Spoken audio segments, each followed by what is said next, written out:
After facing a number of scandals and even comparisons to George Santos, Tennessee Congressman Andy Ogles tried to open a new chapter today with a news conference in our nation's capital. But the Maury County Republican ended up raising even more questions. Our chief investigative reporter Phil Williams uncovered those scandals, and he's checking the facts on the congressman's latest claims.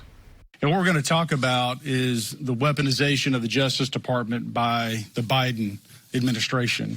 Tennessee Congressman Andy Ogles was joined by fellow Republicans for a news conference headlined Weaponized and Wiretapped, where he tried to cast himself as a victim of the Biden Justice Department.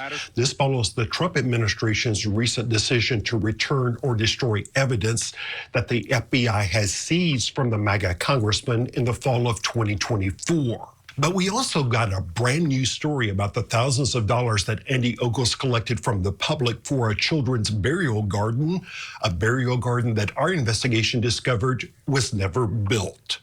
Congressman, this doesn't have to be a story if you can just offer some evidence they went for a good cause.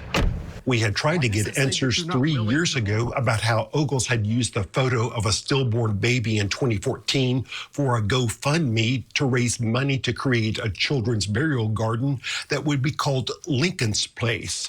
He collected nearly $25,000. But at this news conference, the congressman seemed to deny that the public had given anything. When it comes to the burial ground, 52% of the money in that fund came from myself and my wife. The rest of it came from my family. Of course, we've talked to people who say they personally contributed to that fund and they were not part of Congressman Ogles' family. After our first investigation, Ogles' office put out a news release in which he said the money was used for, quote, direct financial support for families covering the cost of funeral expenses and other needs for their children. And now? We ultimately use that money instead of burial grounds to help primarily children with cancer. Whether it's burial expenses or children with cancer, Congressman Ogles has not provided any documentation to show what he actually did with that money.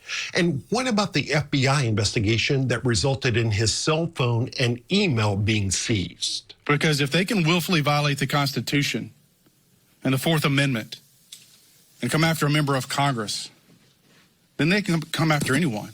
There is zero evidence that the Biden DOJ violated the Fourth Amendment, which says law enforcement must have a warrant signed by a judge based on probable cause that a crime has been committed. In this case, the FBI actually had two search warrants signed by a judge, one for Ogles' phone, the other for his email.